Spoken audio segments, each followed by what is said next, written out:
What went into the process of attacking those horror elements when you're writing something like this that's for VR, where I feel like the horror is going to be the big excitement and draw for this one?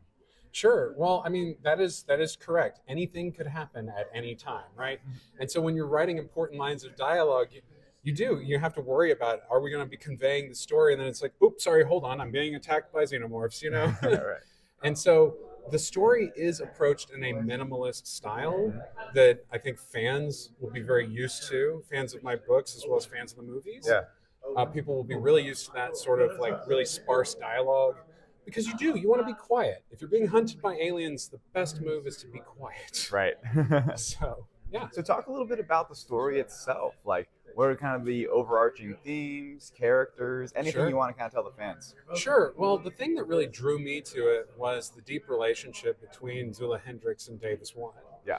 I mean, they are partners. They rely on each other. It's platonic, but almost more, you know, and Yeah. it's so strong, the bond between them, that story just naturally shakes out of that. I mean, you really can't avoid that when you get them into that dramatic situation with the xenomorphs. And so I really wanted to explore themes about how far it's okay to push yourself, what we would do for our friends, what we're doing for ourselves, and the narratives that are put onto us. Yeah. What are some of the biggest inspirations you would say for this game, this script, basically when you were working on it? Well, obviously, huge fan of the movies, or Yeah. the films. Sorry, Right. the films, and so you know, Alien and Aliens are always top of mind for me, because those are the ones that I think everybody agrees we all love those. Yep.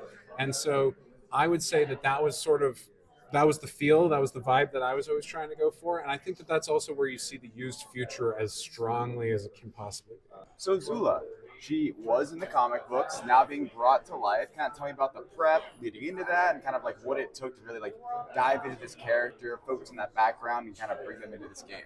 Well, 8 years ago, the comic began, and I think I read the comic maybe 5 years ago, and I just happened to cross her name. And then when I saw the casting, and I actually was booked, I said, "Wait, Zula Hendricks? This sounds familiar. Let me go back." And I realized, well, Yeah. it's part of the 45 years of the Alien franchise, and it was very exciting. So, in terms of bringing her to life, I think the great thing is that when I'm in the booth with the director and TQ and Zoe and the team, they really want to build a world. It's not about sparking commands like you would in a normal video game. So Yeah.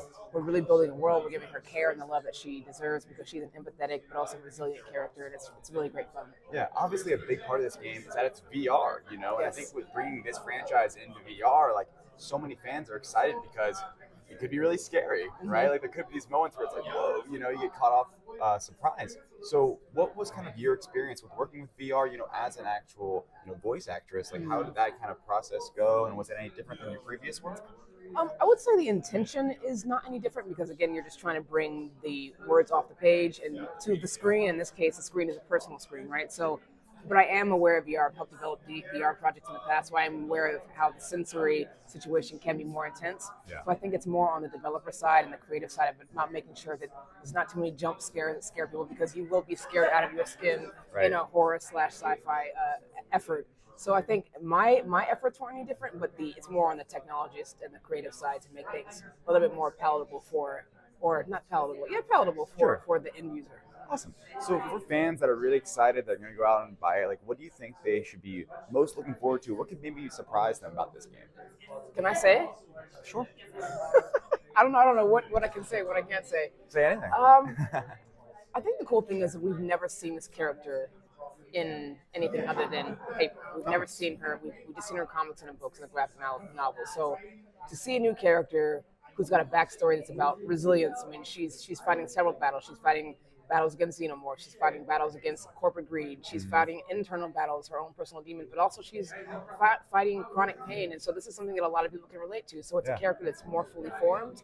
And so for me as an artist, it was exciting to bring her to life, because she means a lot more than just, you know, former, colonial marine. She is someone who's got a backstory, someone who's been, struggling for a long time to finally find her place, and she's fighting for something that's greater than herself, for humanity, and that's her heroic journey. Fantastic. All right. Thank you so much. Thank you so much.